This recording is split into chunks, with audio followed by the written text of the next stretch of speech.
My name's Marianne Griffith and I'm the Interim Executive Director for the London Environmental Network. We've had the pleasure of partnering with Chippewas of the Thames First Nation, or Deshganzibing, for a clean energy in remote and rural communities project where we identified a target area for the community in reducing energy costs and researching renewable energy solutions in the residential sector.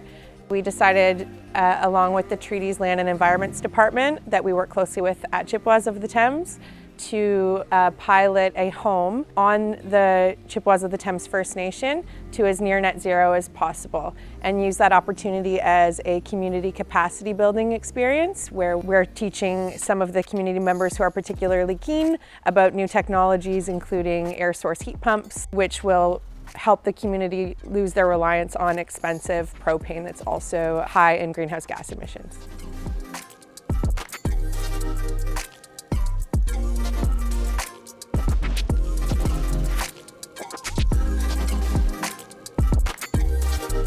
Chippewas of the Thames had a community energy plan done in 2020 where they identified that 88% of the housing there is heated using propane.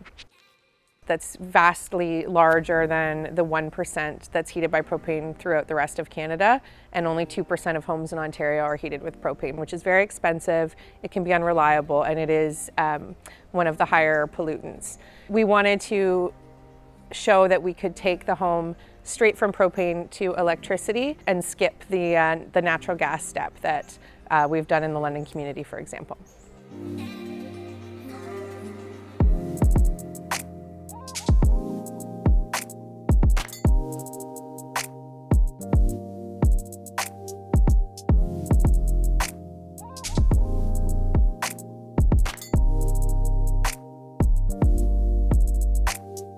So when we first audited Wanda's home, she was using a relatively high efficiency propane burning furnace for heating.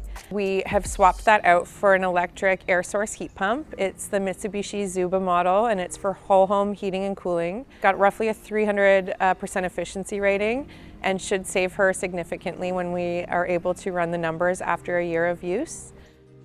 We are switching her from a propane burning domestic hot water heater over to an electric tank water heater.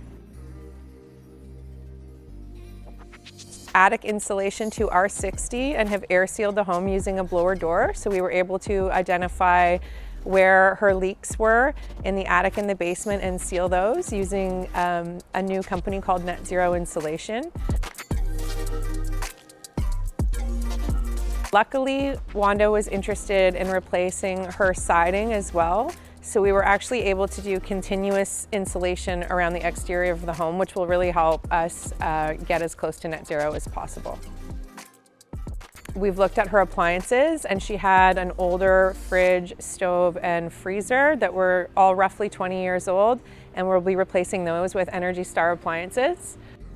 We applied to Hydro One for a net metering solar project, and we're approved, so we have ordered a solar array to be installed on her roof, and that is roughly 7 kilowatts and should provide enough electricity to net out the building's energy usage once the project is complete.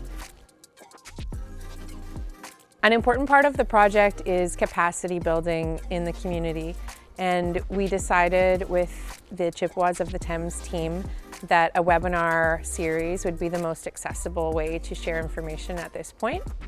So we've developed a retrofit webinar series and have identified 10 community members in Chippewas of the Thames who are going to attend all of the sessions and a home tour of the retrofit project once it's complete. And those are going to be our energy champions for the project, all of whom will be paid to participate and will receive an honorarium at the end of the project. We hope to empower folks to live within their value system and start making changes to their homes and their way of living that reflects how they value the environment around them. We hope to continue to provide incentives and work with different funding streams to bring opportunities to the people who need it and want it.